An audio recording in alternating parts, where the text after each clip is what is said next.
فأعوذ باللہ من الشیطان الرجیم بسم اللہ الرحمن الرحیم قال اللہ تعالی فی القرآن المجید هو الذی ارسل رسولہ بالہدى ودین الحق لیظہرہ علی الدین کلہ ولو کرہ المشرکون۔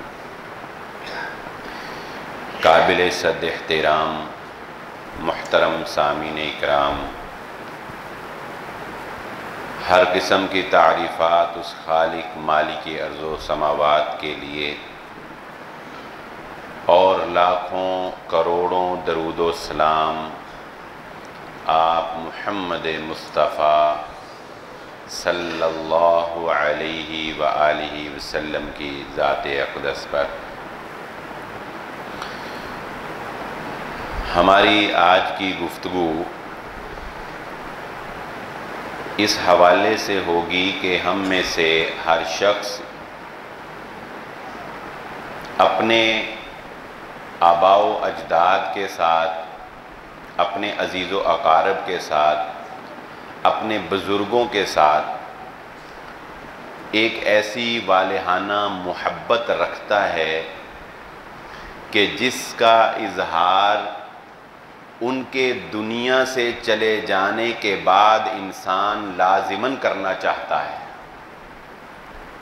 چاہے والدین کا دنیا میں زندگی میں کوئی انسان نافرمان ہی کیوں نہ ہو، لیکن جب والدین دنیا سے چلے جاتے ہیں تو پھر انسان کے اندر ایک خواہش، ایک جستجو پیدا ہوتی ہے کہ میں احساس ہوتا ہے نا جدائی کا، قدر کا علم ہوتا ہے کہ کیا نعمت تھی والدین، تو پھر انسان چاہتا ہے کہ چلو زندگی میں تو میں نہیں کر سکا، اب مرنے کے بعد ہی میں ان کے لیے کوئی ایسے کام کروں کہ ان کو فائدہ ہو جائے۔ اسی طرح ہر شخص جو ہے وہ جس سے محبت رکھتا ہے، جس سے عقیدت رکھتا ہے، اگر زندگی میں نہیں کر سکا یا زندگی میں کرتا بھی ہو تب بھی مرنے کے بعد ہر شخص یہ چاہتا ہے کہ میں ان کو کسی طرح فائدہ پہنچا دوں، ان کے کسی طرح کام آ جاؤں۔ اس کو ہم سادہ سے الفاظ میں کہتے ہیں ایصال ثواب۔ ایصال ثواب یعنی ایصال ثواب کا مطلب کیا کہ ہم یہ چاہتے ہیں کہ ہم کسی طریقے سے فوت شدگان کو دنیا میں بیٹھے بیٹھے ثواب پہنچا دیں، ان کو وہاں پہنچے اور ان کو وہاں فائدہ ہو، ان کے عذاب میں تخفیف ہو، درجات جنت کے اندر بلند ہو جائیں۔ اس کے لیے ہم لوگ تگ و دو کرنا چاہتے ہیں اور ہم لوگ کوشش کرنا چاہتے ہیں اور اپنے تئیں کرتے بھی ہیں۔ دیکھنا یہ ہوگا کہ ثواب جس ذات نے دینا ہے وہ ذات تو اللہ کی ذات ہے، اللہ ہی ہے جو انسانوں کو ان کے اعمال کی جزا دینے والا ہے، ان کے اعمال کا ثواب عطا کرنے والا ہے۔ تو اللہ ہی یہ بتا سکتا ہے کہ میں کس عمل کی جزا کس طرح دیتا ہوں، کس عمل کا فائدہ کس طرح ہو سکتا ہے، کس کو ہو سکتا ہے، صرف ایک فرد کو ہو سکتا ہے یا وہ فرد اپنا فائدہ دوسرے کے لیے بھی تقسیم کر سکتا ہے یا پہنچا سکتا ہے۔ یہ بات سوائے اللہ کے اور کوئی نہیں بتا سکتا، اور اللہ نے ہمیں بتانے کا جو ذریعہ اختیار کیا وحی کے ذریعہ سے محمد الرسول اللہ صلی اللہ علیہ وآلہ وسلم کے ذریعہ سے ہمیں بتایا۔ یہ بات ذہن نشین رکھیں، بعض لوگ یہ سمجھتے ہیں کہ مسلک اہل حدیث ایصال ثواب کے قائل نہیں ہیں۔ یہ بات قطعاً غلط ہے، اور غلط بات جو ہے وہ مشہور کر دی گئی ہے، جس طرح کہ ہمارے بارے میں بہت سے لوگوں نے بہت سی ایسی باتیں معروف کر دی جس کا ہمارے ساتھ کوئی تعلق نہیں ہے، صرف اس لیے کہ لوگ سنیں نہ، لوگ ان کی بات جانچیں نہ، لوگ ان تک رسائی حاصل کر کے پہنچے نہ، صرف اس لیے۔ اسی طرح یہ بھی ایک غلط نظریہ لوگوں نے پھیلا دیا کہ شاید ہم ایصال ثواب کے قائل نہیں ہیں، بالکل غلط بات ہے۔ بالکل ہم ایصال ثواب کے بالکل قائل ہیں. ایصال ثواب بالکل قرآن و حدیث سے ثابت ہے کہ مرنے والے کو اس کے بعد والے لواحقین یا اس کے بعد جو زندہ لوگ ہیں وہ فائدہ پہنچا سکتے ہیں، پہنچتا ہے فائدہ. لیکن ہمارا صرف جرم یہ ہے، ہمارا صرف دعویٰ یہ ہے، ہم کہتے ہیں کہ میت کو ثواب، مرنے والے کو ثواب صرف اس طریقے سے پہنچ سکتا ہے جو طریقہ محمد الرسول اللہ صلی اللہ علیہ وآلہ وسلم نے سکھایا ہے. اور کسی طریقے سے میت کو ثواب اگر پہنچانے کی کوشش کی جائے گی تو وہ ناجائز ہوگا، وہ غلط ہوگا، وہ دین میں اضافہ ہوگا، وہ بدعت بن جائے گا، ثواب بھی نہیں پہنچے گا اور الٹا ہمارے لیے بھی، بعد والوں کے لیے بھی وہ نقصان کا باعث بن جائے گا. اپنی گفتگو کو اس بات کی طرف لے جانے سے پہلے کہ وہ کون سے عوامل ہیں جن کے ذریعہ سے ہم اپنے فوت شدگان کو فائدہ پہنچا سکتے ہیں، اس گفتگو کے آغاز سے قبل میں چند ایک باتوں کی نشاندہی اس حوالے سے کر دینا چاہتا ہوں کہ ہم لوگوں نے جو کچھ خود ساختہ طریقے میت کو ثواب پہنچانے کے اپنا لیے ہیں ان کی حقیقت کیا ہے. مثال کے طور پہ بعض لوگ یہ سمجھتے ہیں کہ میت کے دنیا سے رخصت ہو جانے کے بعد اگر ہم اگلے ہی دن قرآن خوانی کروائیں اور اس قرآن کو پڑھ کر اس کا ثواب میت کو پہنچائیں تو اس سے اس کو فائدہ ہوتا ہے. بعض لوگ قلوں کا اہتمام کرتے ہیں کہ گٹکے جو گٹلیاں ہوتی ہیں، کھجور کی گٹلیاں، ان کے اوپر جو ہے وہ قل هو اللہ احد، قل اعوذ برب الفلق، قل اعوذ برب الناس، یہ چاروں قل جو ہیں یہ پڑھ کر اور اس کے بعد کھانا رکھتے ہیں، اس کے اوپر پھر پڑھتے ہیں خاص طریقے سے، پھر تقسیم کرتے ہیں اور اس طریقہ کار کو وہ سمجھتے ہیں کہ شاید یہ میت کے لیے باعث ثواب. یہ عمل تیسرے دن، 7ویں دن، 40ویں دن اور پھر سال بعد دہرایا جاتا ہے. اس طرح کے اور بھی کچھ مختلف عوامل ہیں جن کو اختیار کیا جاتا ہے. دیکھنا یہ ہوگا کیا محمد الرسول اللہ صلی اللہ علیہ وآلہ وسلم نے میت کو ثواب پہنچانے کے لیے صحابہ کو یہ طریقے سکھائے. اور میں حیران ہوتا ہوں اس بات پر، اور آپ میری بات سے انشاءاللہ اتفاق کریں گے کیونکہ یہ جدید دور ہے، اب کوئی بات ڈھکی چھپی نہیں اور علم تک رسائی بہت آسان ہو گئی ہے، ایک کلک کر کے آپ علم تک پہنچ سکتے ہیں. میں ہمارے جو معاشرے میں آپ کو اختلافات نظر آتے ہیں نا، یقین مانیے یہ اختلافات ہمارے اپنے پیدا کیے ہوئے زیادہ ہیں اور ان کی نوعیت اوپر جا کے بہت کم رہ جاتی ہے. یعنی ایصال ثواب کے معاملے میں اگر ہمارا مسلکی اختلاف ہے ہمارے حنفی بھائیوں سے تو وہ یہاں پر ہے، یہاں پر، لیکن آگے نیچے اس کو پھیلا کر یہاں تک کر دیا گیا ہے. کیسے؟ میں آپ کو مثال سے سمجھاؤں گا انشاءاللہ تو آپ کو بات سمجھ آ جائے گی. آپ سرچ کریں اور پڑھیں، میری بات پہ یقین نہ کریں. آپ کہیں گے پتہ نہیں یہ مسلک اہل حدیث کے منبر پر کھڑے ہو کے بات کر رہا ہے، اس نے تو اپنی طرف کی بات کرنی نہیں. لیکن پھر بھی الحمدللہ میں اس بات کی آپ کو ہمیشہ یقین دہانی کرواتا ہوں کہ ہم اہل حدیث مسلک سے تعلق رکھنے والے لوگ، ہم تو موضوع اور من گھڑت روایتوں کو بیان کرنا تو دور کی بات، خوابوں کو دلیل بنانا تو دور کی بات، مجمع عام کو سجانے کے لیے اپنی طرف سے باتیں کرنا تو دور کی بات، ہم تو الحمدللہ ضعیف روایات کو بھی بیان کرنے کے قائل نہیں. غلطی ہو جانا ایک الگ بات ہے، غلطی ہو جاتی ہے، انسان ہے نا، لیکن جانتے بوجھتے اس منبر و محراب سے، اہل حدیث مسجد کے منبر و محراب سے انشاءاللہ اگر آپ سنیں گے تو یا رب کا قرآن سنیں گے یا محمد الرسول اللہ صلی اللہ علیہ وسلم کا صحیح فرمان سنیں گے. یہ جھوٹی من گھڑت باتوں کے ہم قائل نہیں ہیں، خوابوں کو دلیل بنانے کے ہم قائل نہیں ہیں اور نہ ہی یہ دلیل بنتی ہیں. تو میں آپ کے سامنے وہ باتیں رکھنے لگا ہوں جس سے آپ کو اندازہ ہوگا کہ یہ تو ہمارے خود ساختہ معاشرے کے بنائے ہوئے اختلافات ہیں. حقیقت میں تو اوپر جا کے اختلاف صرف اتنا سا رہ جاتا ہے. آپ سرچ کریں علماء دیوبند احناف کے دارالعلوم انڈیا کا فتویٰ، اور کوئی مشکل کی بات نہیں ہے، آپ ویب سائٹ ہیں ان کی، اس پر جائیں اور جا کر سرچ کریں اور وہاں پر دیکھیں ان کے فتاوی جات، رشید احمد گنگوہی اور اسی طرح ان کے گنگوہی خاندان کے، اور باقاعدہ فتاوی جات آپ پڑھیں گے اس میں کیا لکھتے ہیں.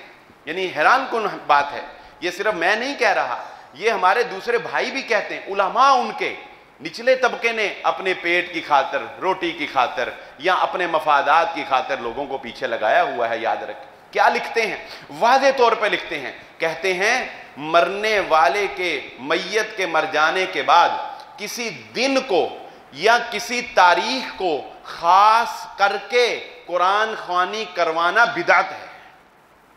یہ احناف کا فتویٰ، میں اپنی بات نہیں کر رہا، احناف کا فتویٰ. اور آپ کو لنک بتا رہا ہوں، کسی کو لنک نہ ملے انشاءاللہ میرے پاس آ جائے، میں اپنے موبائل میں اس کو لنک بھیج دوں گا. میرا نمبر خادم سے لے لے، میرے نمبر پہ واٹس ایپ کرے، میں اس کو لنک بھیج دوں گا، وہ خود پڑھ لے. آگے چل کے لکھتے ہیں، کہتے ہیں کہ اسی طرح کسی گھر میں اکٹھے ہو کر گٹلیوں کے اوپر یا دانوں کے اوپر قل پڑھنا اور پڑھ کر اس کو ایک خاص طریقے سے میت کو اس کا ثواب پہنچانا، یہ بدعت ہے، یہ بدعت ہے.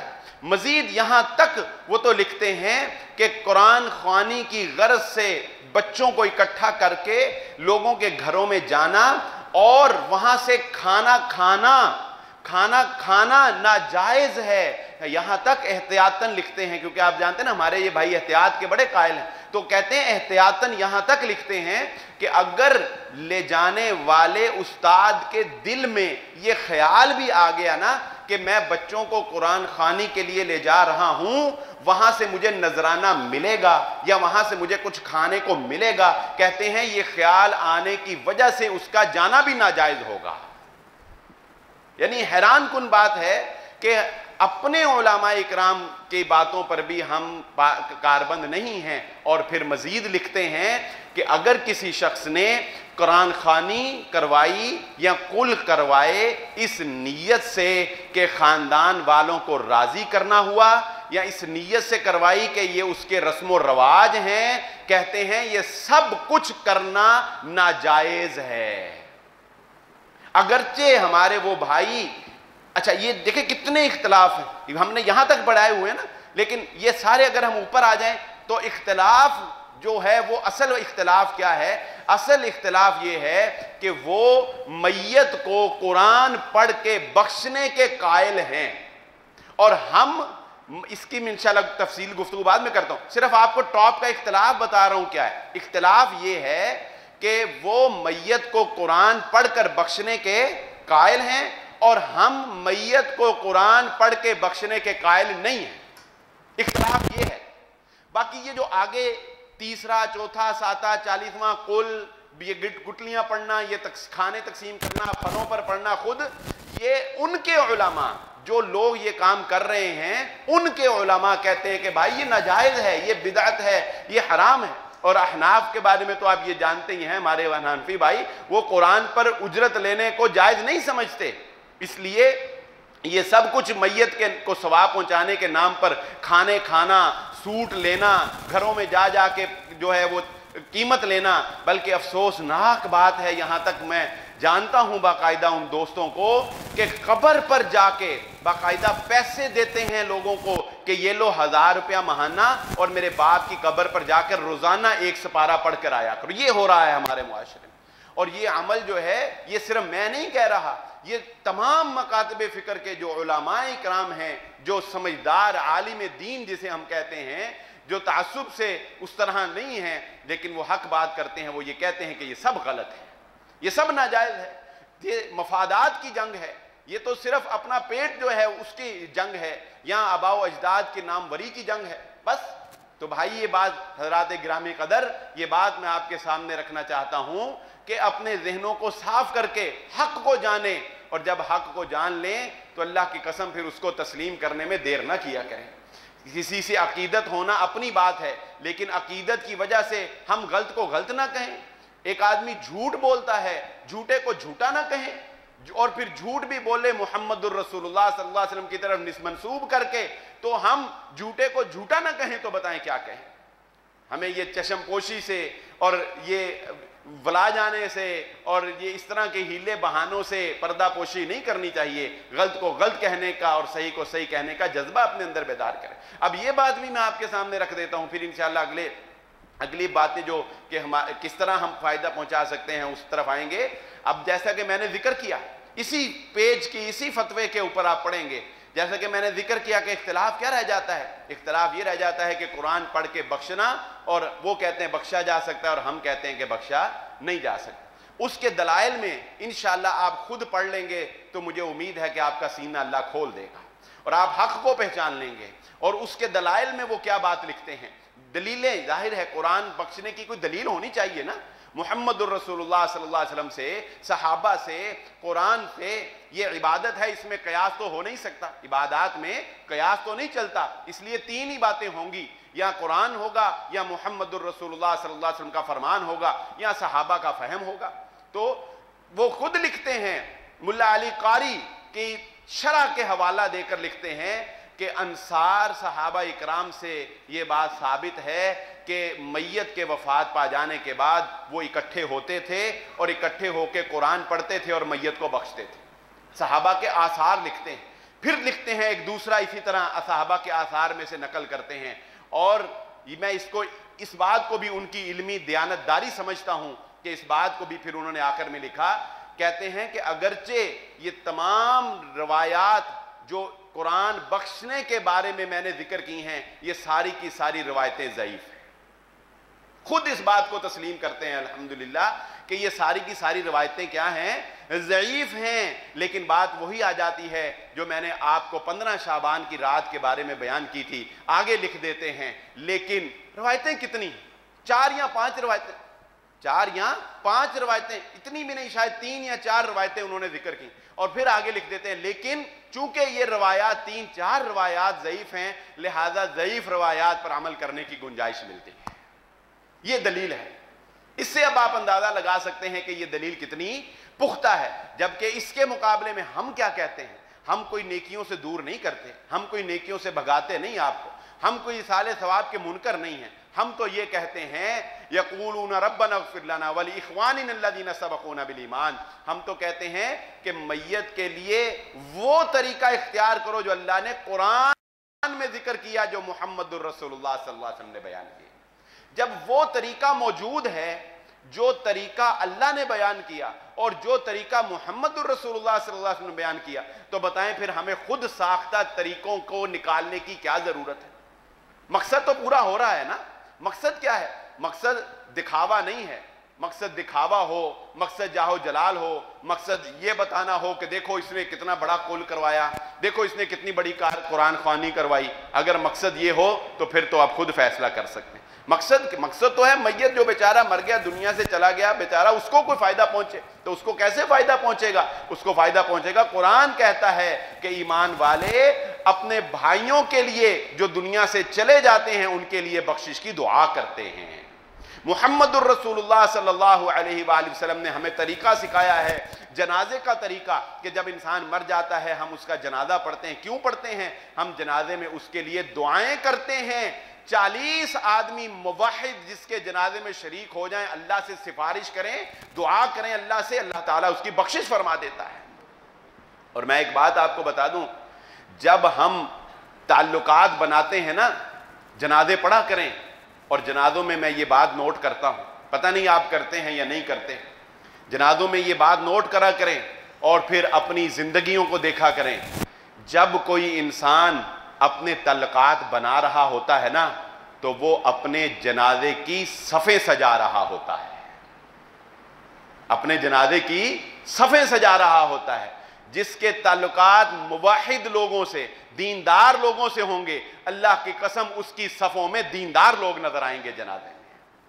اور جس کے تعلقات بے دین لوگوں سے ہوں گے، جس کے تعلقات دنیا دار لوگوں سے ہوں گے، جن کو جنازے کی دعائیں نہیں آتی ہوں گی، جن کو یہ نہیں پتا ہوگا کہ میت کے لیے دعا کرنی ہے تو کس خلوص سے کرنی ہے، جن کو دنیا کی حرص، ہوس، طمع اور لالچ میں صرف ایک فارمیلٹی پوری کرنا آتی ہے، جن کو یہ نہیں پتا کہ جنازے کے لیے وضو بھی کرنا ہے، جنہوں نے صرف میت کے وارث کو گلے مل کر یہ دکھانا ہے کہ میں نے تیرے باپ کے جنازے میں شرکت کر لی ہے. بتائیں بھلا وہ ایسے لوگوں سے تعلقات بنائیں گے تو پھر جنازے میں کیا حاصل ہوگا آپ؟ اس لیے اپنے تعلقات جب بناتے ہیں آپ تو اپنے جنازے کو آپ بنا رہے ہوتے ہیں، اپنے جنازے کی صفیں بنا رہے ہوتے ہیں، اپنے جنازے کی پہلی صف سجا رہے ہوتے ہیں۔ اپنے تعلقات ان لوگوں سے بنائیں جو آپ کی میت کے پیچھے کھڑے ہو کے آپ کے لیے کم از کم خلوص نیت کے ساتھ دعا تو کر سکیں، جو آپ کو فائدہ تو پہنچا سکے۔ چلو دنیا کی خطائیں تو انسان کے ساتھ چلتی رہتی ہیں، مرنے کے بعد خطائیں تو انسان نہیں کر سکتا نا۔ دنیا میں تو نیکیاں بدیاں ساری ہوتی ہیں، انسان سے خطا بھی ہوتی ہے، خطا کار ہے انسان، لیکن کم از کم مرنے کے بعد یہ خطاؤں والا دروازہ تو بند ہو جاتا ہے نا۔ غلطیاں تو نہیں نا انسان کر سکتا، الا کہ اس نے کوئی ایسا گناہ نہ جاری کیا ہو جو مرنے کے بعد بھی اس کو نقصان پہنچائے، جیسا کہ قابیل نے کیا، قتل کا آغاز کیا اور قیامت تک اس کو اس کا ملتا رہے گا، تو وہ تو بند ہو گیا، لیکن کم از کم اپنے فائدے کے دروازے جو ہیں وہ ان کو کھلا رکھا کریں۔ اسی طرح میت کے لیے قبر پر رسول اللہ صلی اللہ علیہ وآلہ وسلم نے دعا کی ہے، اس کی ثابت قدمی کی دعا کرے، قبر کے اوپر نبی صلی اللہ علیہ وآلہ وسلم سے دعا کرنا ثابت۔ تو پہلی بات ہمیں کیا پتہ چلی، اگر ہم اپنے کسی بڑے کو، اپنے کسی بزرگ کو فائدہ پہنچانا چاہتے ہیں، اگر ہم کسی دوست کے ساتھ مخلص ہیں، خیر خواہی کرنا چاہتے ہیں اس کے مرنے کے بعد اس کو فائدہ پہنچانا چاہتے ہیں، تو ہمیں چاہیے کہ ہم اس کے لیے دعا کریں۔ اللہ اپنے بندوں کی دعاؤں کو قبول کرتا ہے۔ دوسری بات جو اس حدیث میں دو باتیں اور آ جائیں گی، دوسری اور تیسری بات اسی ایک حدیث میں انشاءاللہ آ جائے گی، اور وہ کیا ہے، رسول اللہ صلی اللہ علیہ وآلہ وسلم نے فرمایا، مشہور حدیث ہے، اذا مات العبد انقطع عملہ، جب انسان مر جاتا ہے تو اس کے اعمال اس سے کٹ جاتے ہیں، اس کے اعمال اس سے منقطع ہو جاتے ہیں، سوائے تین باتوں کے۔ تین چیزیں ایسی ہیں جو مرنے کے بعد بھی انسان کو فائدہ پہنچاتی ہیں۔ یہ بات ہمیں بتائی محمد الرسول اللہ صلی اللہ علیہ وسلم۔ یہ کام اس لیے فائدہ پہنچاتے ہیں کیونکہ ان کاموں پر محمد الرسول اللہ صلی اللہ علیہ وسلم کی سٹیمپ لگ گئی ہے۔ اللہ کے نبی صلی اللہ علیہ وآلہ نے فرمایا وہ کون سے کام ہیں؟ نمبر ایک الولد الصالح، وہ نیک اولاد ہے۔ نیک اولاد کو یہ کہنے کی ضرورت نہیں ہوتی کہ میں نے یہ فلاں نیکی کی ہے، اللہ اس کا ثواب میرے والدین کو بخش دینا، نہیں، بلکہ نیک اولاد دراصل والدین کی کمائی ہی ہوتی ہے، والدین کی تربیت ہی ہوتی ہے، والدین کی ہی وہ کمائی ہوتی ہے۔ اس لیے یہ کتنا بڑا دیکھیں احسان ہے۔ اور بچوں کا سلسلہ کہاں ختم ہوتا ہے؟ بیٹے ہیں، بیٹیاں ہیں، دونوں اولاد ہیں، پھر بیٹوں کے آگے بیٹے شروع ہو گئے، پھر بیٹیوں کی آگے اولادیں شروع ہو گئیں، یعنی آپ اندازہ لگائیں کہ یہ سلسلہ اگر آپ نیکی کا اپنی اولاد میں جاری کر جاتے ہیں تو مرنے کے بعد آپ کو کتنی خیر مل سکتی ہے، کتنی خیر جو ہے وہ آپ تک پہنچ سکتی ہے اگر آپ اپنی اولاد کو نیک بنا جاتے ہیں، کہ ان کی نیکیوں کا آپ کو صلہ جو ہے وہ مرنے کے بعد وہاں پر قبر کے اندر آپ کو مل رہا ہوتا ہے۔ رسول اللہ صلی اللہ علیہ وسلم نے اس کو ایک مثال سے بھی سمجھایا ہے۔ نبی صلی اللہ علیہ وسلم نے فرمایا ایک شخص کو جب وہ مر گیا تو جنت میں اس کے درجات کو بلند کر دیا گیا، تو فرشتوں سے اس نے پوچھا کہ میں نے کوئی عمل تو کیا نہیں، میں نے کوئی نیکی تو کی نہیں، پھر میرے جنت میں ان دراجات کو بلند کس طرح کر دیا گیا؟ تو اس کو بتایا گیا، فرشتوں نے اس کو بتایا کہ یہ تیرا بیٹا ہے جو تیرے پیچھے سے تیرے لیے دعائیں کرتا ہے، اللہ نے اس کے صلے میں تیرے جنت میں درجات کو بلندی عطا فرما دی ہے۔ تو اپنی اولاد کو نیک بنائیں، یہ طریقہ کیوں نہیں اختیار کرتے جو رسول اللہ صلی اللہ علیہ وسلم نے بتایا ہے؟ صدقۃ جاریہ۔ دوسری چیز جو اس حدیث میں بیان کی گئی وہ کیا ہے؟ صدقہ جاریہ، کوئی ایسا نیکی کا کام، صدقہ جاریہ سے مراد صدقہ جو جاری رہے، کوئی ایسا نیکی کا کام جو آپ نے اپنی زندگی میں کر دیا، مرنے کے بعد وہ جاری رہے گا، جب تک وہ کام جاری رہے گا مرنے کے بعد بھی آپ کو ثواب ملتا رہے گا۔ کسی مسجد کی تعمیر میں حصہ لے لیا، کسی مدرسے کی تعمیر میں حصہ لے لیا، کسی کتاب کی اشاعت میں حصہ لے لیا، کوئی کنواں کھدوا دیا، کوئی واٹر پلانٹ آپ نے لگا دیا، کوئی آپ نے مسافر خانہ تعمیر کروا دیا، یعنی کچھ بھی ایسا نیکی کا کام، کہیں کولر رکھوا دیا، کوئی بھی ایسا نیکی کا کام جو آپ نے کر دیا، کسی کو گھر بنا دیا، کسی کو کچھ کر دیا، جب تک وہ نیکی کا کام جاری رہے گا اس سے وہ بندہ فائدہ اٹھاتا رہے گا، مرنے کے بعد بھی آپ کو ثواب ملتا رہے گا۔ تو اپنی زندگیوں میں بھائی ایسے کام کریں نا، یہ کام کریں جو محمد الرسول اللہ صلی اللہ علیہ وسلم نے سکھائے۔ اور تیسری چیز علم نافع، یہ دین کا علم، یہ دین کا علم آپ نے بتایا، آپ سے مجھ سے آپ نے سنا، آپ نے آگے بتایا، یہ تقریر یہاں پہ ریکارڈ ہوئی، آگے انٹرنیٹ پہ گئی، اس سے آگے گئی، اس سے آگے گئی، آپ نے سنی، آپ نے اپنے بھائی کو بتایا، کسی کی اصلاح ہو گئی، کسی کی اصلاح ہو گئی. یعنی آپ اندازہ لگائیں کتنی بڑی کیلکولیشن ہے، کتنی بڑی کیلکولیشن. وہ یہ ٹائمز والے اب تو بند ہو گیا نا ٹائمز، وہ آپ نے دیکھا ہوگا وہ وائٹ بورڈ پہ ایسے سمجھاتے ہیں، یہ اوپر ایک بندہ اس نے پھر 2 یہ نیچے پھنسائے، پھر نیچلے نے 4 پھنسائے، یہ 10 پھنسائے. وہ ایک بندہ ایسے لگتا ہے جیسے میں جی ایم ہی بن گیا ہوں، نیچے آتے تک 100 بندے پھنس چکے ہوتے ہیں. وہ کہتے ہیں وہ 100 بندوں کا میں اوپر ہیڈ بن گیا ہوں. اچھا وہ کیا کہتے ہیں؟ وہ کہتے ہیں اگر وہ نیچے والا 100واں بندہ بھی پرچیز کرے گا نا تو تجھے اس کا حصہ ملے گا. ایسے ہی ہے نا، وہ ٹائمز کا یہی چکر ہے. وہ کہتے ہیں یہ ایسے جال بنا دیتے ہیں وہ پورے. تو وہ تو خیر سب فراڈ ہے. تو بتائیں بھلا اللہ کی کیلکولیشن کیسی ہوگی؟ اللہ کی کیلکولیشن کیسی ہوگی؟ ایک بات آپ بیان کرتے ہیں وہ ایسے ایک جال پھیل جاتا ہے، پتہ نہیں کتنے لوگوں تک. اور اب تو یہ میڈیا، فاسٹ میڈیا کا دور، پتہ نہیں کتنے لوگوں تک وہ پہنچتا ہے. تو اللہ کی قسم یہ چھوٹی چھوٹی نیکیاں ہیں جو مرنے کے بعد کام آنے والی ہیں، یہ آپ کو فائدہ پہنچانے والی ہیں. ان کو اختیار کریں، اپنی اولادوں کو دین کا علم سکھائیں، خود دین کا علم سیکھیں اور لوگوں کو دین کا علم پہنچائیں. کوئی کتاب کسی نے لکھ دی، کسی کے شاگرد پیدا ہو گئے، کسی کو قرآن کا ترجمہ پڑھا دیا، کسی کو دعائیں سکھا دیں. یہ کتنی معمولی سی بات ہے. کسی کو دعائیں سکھا دیں، اس نے آگے سکھا دیں. یہ سلسلہ پتہ نہیں کہاں سے کہاں تک پہنچ جاتا ہے، انسان شمار نہیں کر سکتا. تو یہ 3 باتیں اس حدیث میں بیان ہو گئیں. اور اس سے پہلے ایک بات میں نے بیان کر دی دعا والی. یہ وہ باتیں ہیں جو مرنے کے بعد اتھینٹک، اس میں شک ہی کوئی نہیں کہ یہ کام آپ کریں گے تو مرنے کے بعد میت کو اس کا ثواب جو ہے وہ پہنچے گا. اسی طرح رسول اللہ صلی اللہ علیہ وآلہ وسلم سے یہ بات بھی ثابت ہے کہ مرنے والے کی طرف سے آپ حج کر سکتے ہیں، مرنے والے کی طرف سے حج کر سکتے ہیں. جس طرح کہ ایک خاتون نے آ کر رسول اللہ صلی اللہ علیہ وآلہ وسلم سے سوال کیا کہ اپنی والدہ کے متعلق سوال کیا کہ اگر ان کی طرف سے میں حج کروں تو کیا ہو جائے گا. لمبی حدیث ہے، اس کا لب لباب آپ کے سامنے رکھ رہا ہوں. تو رسول اللہ صلی اللہ علیہ وسلم نے فرمایا کہ اگر اس کے اوپر قرض ہوتا ادا کرتی تو ہو جاتا. تو انہوں نے کہا جی ہو جاتا. تو نبی صلی اللہ علیہ وسلم نے فرمایا پھر اس کی طرف سے حج بھی ہو جائے گا.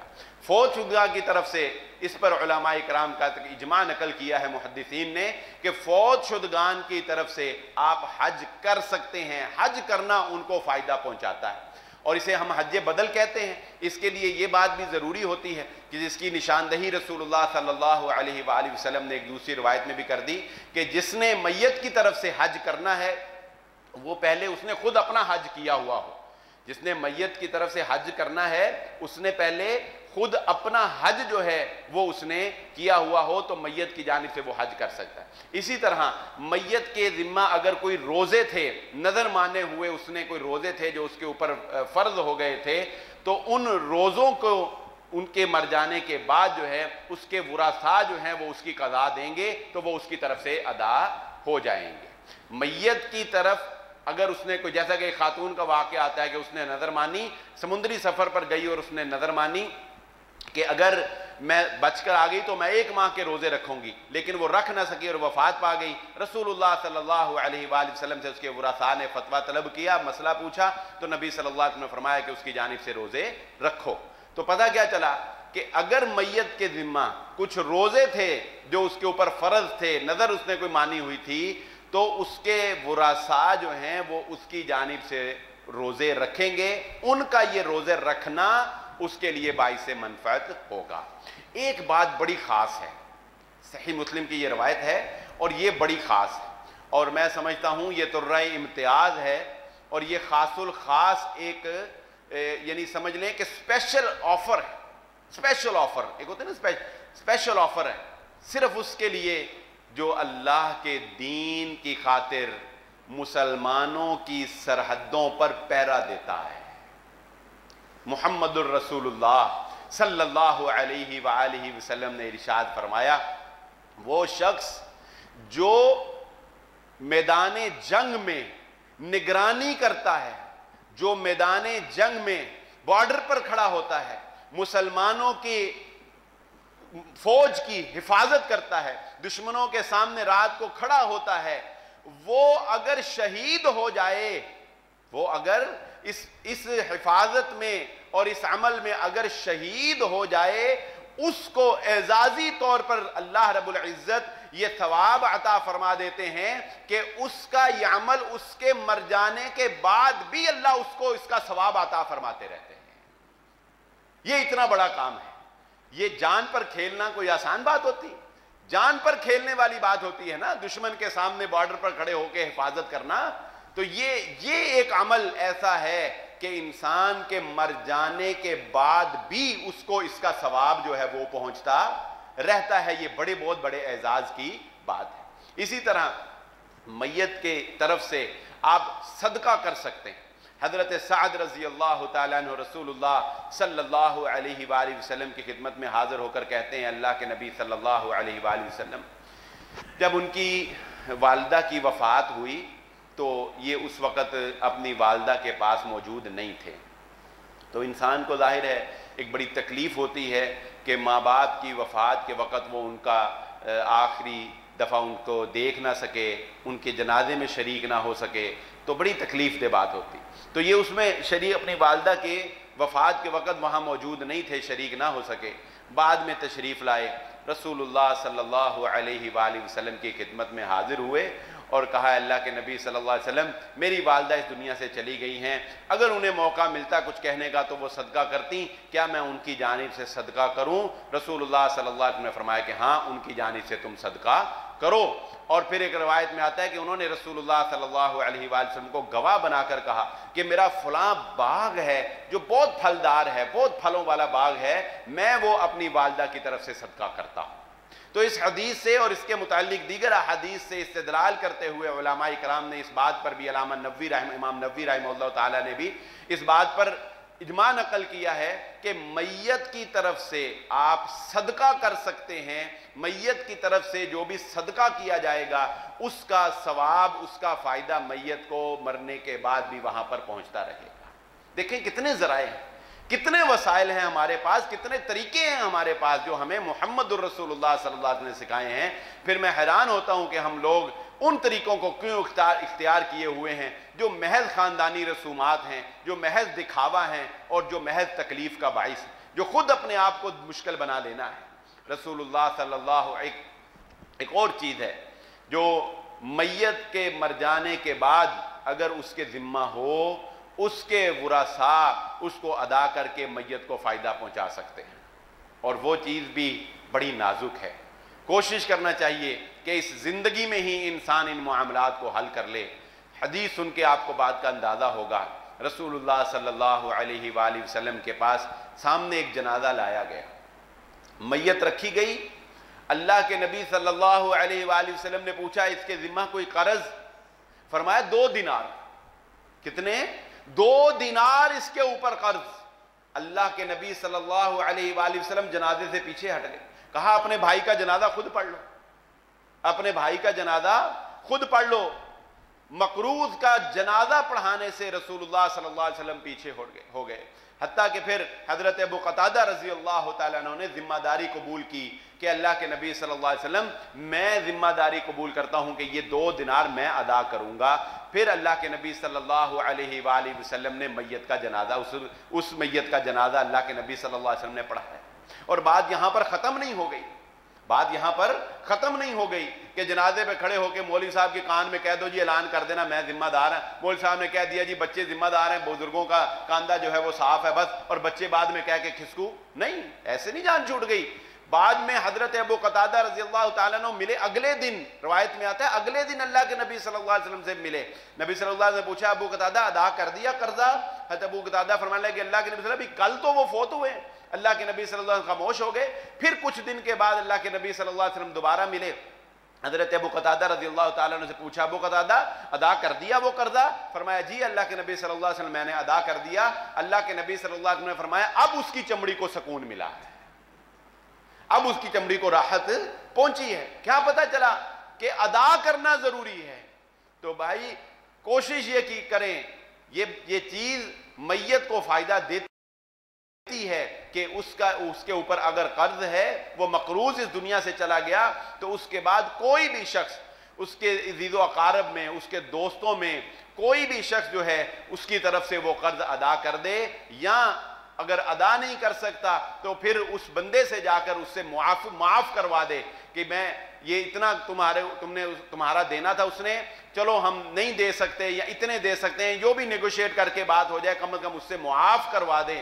یہ بہت ضروری کام ہے، لیکن اپنی زندگیوں میں اس کا اہتمام کر کے جانا چاہیے۔ بڑے پڑے ہیں ہمارے کھاتے، اور بڑے پڑے ہیں، ہمیں یاد بھی نہیں ہے کہ کتنوں کے پیسے دینے ہیں، پتہ ہی نہیں ہے کتنوں کے پیسے جو ہیں وہ مارے ہوئے ہیں اور کھاتے میں کتنوں کے درج ہیں۔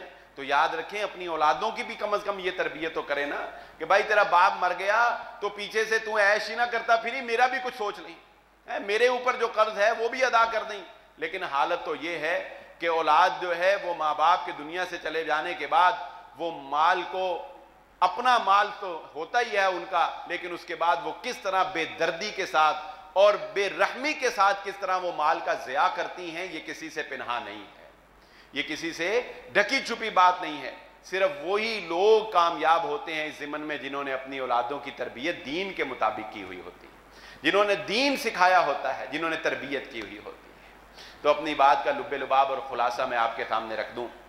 ہماری گفتگو کا آج موضوع تھا ایصال ثواب۔ ایصال ثواب کا معنی کہ جو ہمارے بھائی مسلمان اسلام کی حالت میں اس دنیا سے چلے گئے، ہم ان کو ان کے چلے جانے کے بعد کس طریقہ سے فائدہ پہنچا سکتے ہیں۔ اس ضمن میں سب سے پہلے میں نے آپ کے سامنے یہ باتیں رکھیں کہ ہمیں وہ طریقہ اختیار کرنا ہے جو طریقہ محمد الرسول اللہ صلی اللہ علیہ وسلم نے ہمیں ایصال ثواب کا سکھایا۔ بالکل ایصال ثواب ہوتا ہے، ثواب پہنچتا ہے، میت کو فائدہ ہوتا ہے، لیکن میں نے آپ کے سامنے بات رکھی کہ ہمارے جو خود ساختہ طریقے ہیں ان سے نہیں، یہ جو ہم نے خود ساختہ طریقے بنائے ہوئے ہیں قرآن خوانی کے اور گٹکوں یہ، اور پھر میں نے آپ کو ان لوگوں کے علماء کے حوالے بتا دیے کہ جو لوگ ان چیزوں کا اہتمام کرتے ہیں ان کے علماء کرام کے حوالے آپ کو بتا دیے کہ وہ بھی اس کو غلط سمجھتے ہیں۔ تیسری بات آپ کے سامنے یہ رکھی کہ قرآن پڑھ کر بخشنا۔ کوئی آدمی کہے میں نے 100 دفعہ قرآن پڑھا، میں نے 100 دفعہ سورہ یاسین پڑھی، میں نے 2 نفل پڑھی ہے، میں اس سارے کا ثواب، وہ کہتے ہیں نبی صلی اللہ علیہ وسلم سے لے کر صحابہ تابعین تبع تابعین ساروں کو ہی بخش دیا۔ حتیٰ کہ ایک کتاب میں نے لکھا، ایک بندے نے کہا جتنے انسان آج سے پہلے آنے والے ان کو بھی بخش دیا، جتنے بعد میں آنے ان کو بھی بخش دیا۔ یہ ہمارے کہنے سے ثواب بخشے جاتے ہیں؟ نہیں، یہ بخشائی کا کوئی تعلق نہیں۔ لیس للانسان الا ما سعی ولا تزر وازرۃ وزر اخری۔ تو یہ قرآن پڑھ کے بخشنا یا سورہ یاسین جو ہے وہ میت کے سرانے پڑھنا اس کو بخشنا، یا قبر پہ جا کے قرآن پڑھ کر بخشنا، یہ قرآن پڑھ کر بخشنا یا نفل و نوافل بخشنا یہ محمد الرسول اللہ صلی اللہ علیہ وآلہ وسلم سے قطعاً ثابت نہیں۔ جو چیز ثابت ہے بس اسی کا ثواب پہنچے گا، وہ میں ابھی آپ کے سامنے ساری بیان کر دی ہیں ڈیٹیل کے ساتھ۔ وہ صرف وہی چیزیں ہیں جن کا ثواب پہنچے گا جو نبی صلی اللہ علیہ وسلم نے بیان کر دیں۔ جو نبی صلی اللہ علیہ وسلم نے بیان نہیں کی ہم خود سے کیسے کہہ سکتے ہیں کہ یہ میں نے 2 نفل پڑھے اس کا ثواب مجھے بھی ملے اور اس کو بھی ملے، تقسیم کری جائیں ہم؟ نہیں، ایسی کوئی بات نہیں۔ اس طرح پھر دنیا میں عمل کرنے کی ضرورت ہی نہیں تھی انسان کو، کوئی مدرسہ ہی بنوا دیتا ہے، انسان کہتا ہے میرے مرنے کے بعد مجھے پڑھ بخشی جانا بس ٹھیک ہے۔ تو اس لیے عمل سے بنتی ہے زندگی، جنت بھی جہنم بھی، یہ خاک کی اپنی فطرت میں نہ نوری ہے نہ ناری۔ یہ تیسری بات آپ کے سامنے رکھی۔ پھر چوتھی بات آپ کے سامنے بالترتیب وہ باتیں رکھ دیں کہ میت کے مر جانے کے بعد ان کو جو چیزیں فائدہ پہنچاتی ہیں، دعا فائدہ پہنچاتی ہے، صدقہ جاریہ فائدہ پہنچاتا ہے، نیک اولاد فائدہ پہنچاتی ہے، علم نافع فائدہ پہنچاتا ہے، میت کی جانب سے حج کیا جا سکتا ہے، میت کے ذمہ نظر ہے وہ پوری کی جا سکتی ہے، میت کی طرف سے صدقہ کیا جا سکتا ہے، اور اسی طرح میت کے اوپر اگر کوئی قرض ہے تو وہ اس کی طرف سے ادا کیا جا سکتا ہے۔ اللہ رب العزت سے دعا ہے اللہ مجھے اور آپ کو جو کہا اور جو سنا سمجھنے کی اور عمل کرنے کی توفیق عطا فرمائے۔ وما علیہ الا البلاغ۔